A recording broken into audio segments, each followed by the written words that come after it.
A turbofan on a Boeing 787 Benoit Tessier, Reuters, Falcon Heavy, in a roar of thunder, carries SpaceX's ambition into orbit.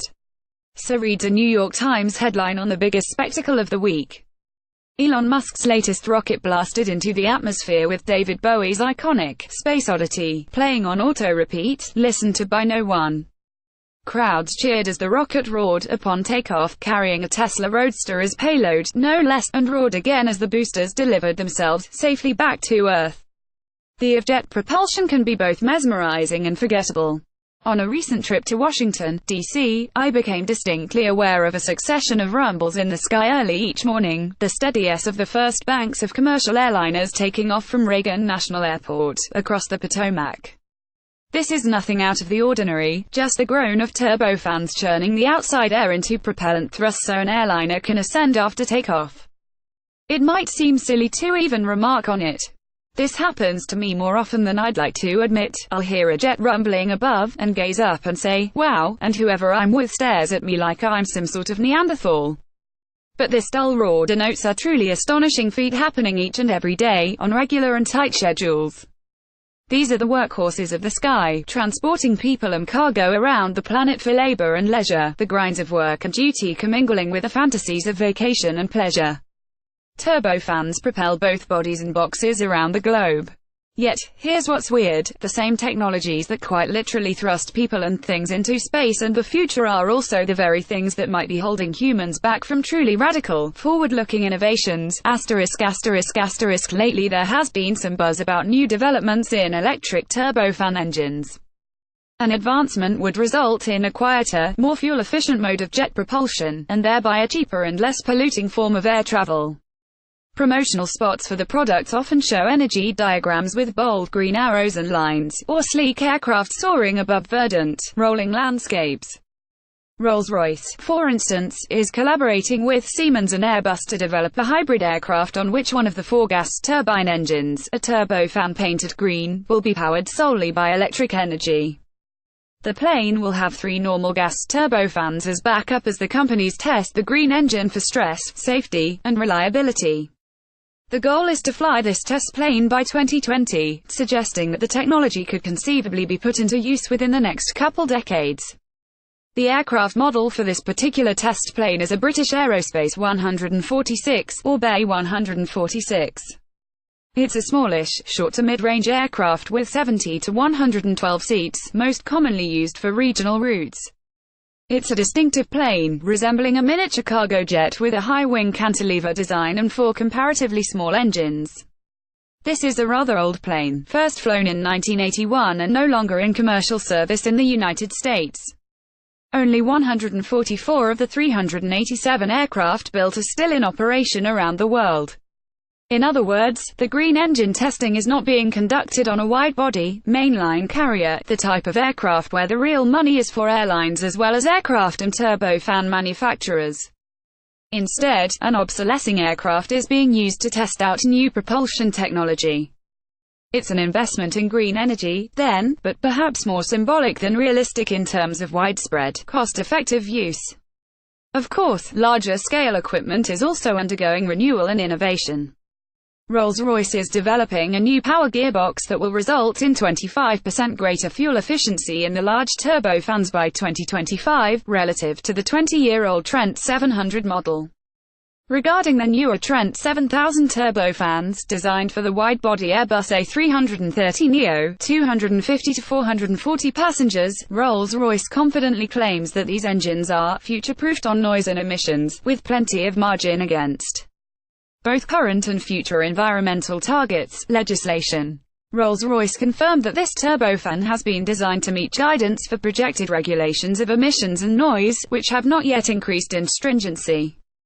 This both assumes a worsening state of affairs, more air traffic congestion, greater ecological urgency, etc., and assures buyers that these things have already been planned for and built into the engine. It amounts to copping to the tragedy of what's coming, and then congratulating oneself for being so ready for it. It is a curious way to think about the future, if you pause to contemplate it. And certainly, even as turbofan and aircraft manufacturers alike make appeals to cleaner technology, the goal is not to reduce human air travel.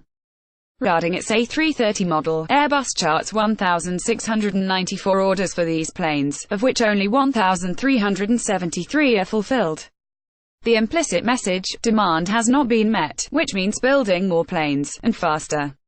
And this is presented as an ongoing condition. An airline manufacturer would never aim to satisfy the needs of all airlines once and for all, but rather to keep producing new jets ad infinitum.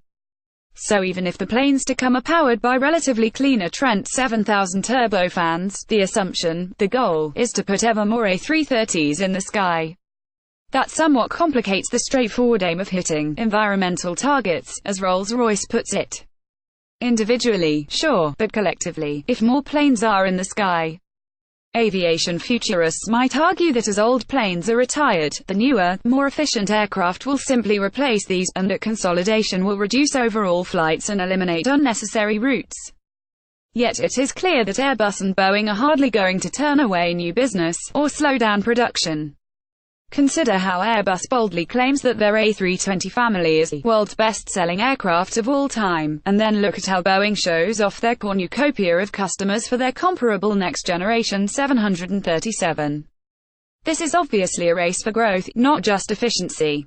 Turbofan engines offer an audible reminder of the paradox of progress. As much as people may want to experience new things, they have to use old tools and means to do so. Sometimes those tools and means can function as blinders. People are tied to existing patterns, infrastructure, and systems even as they might want or need to do something different and truly innovative. Leaving Washington a few days later, I was struck by the beauty of Eero Saarinen's Dulles International Airport at dawn. The way it sweeps up from the ground, how it architecturally announces the grand project of flight. It feels like a paean to the jet age, a living monument of sorts. As I plodded through the security checkpoint slog to my gate, however, it occurred to me how stuck travelers are in this bizarre moment of the past, this mid-20th century endeavor that is jet travel. Innovations in turbofan engine design and technology may be well-intentioned and forward-thinking, at least in some sense.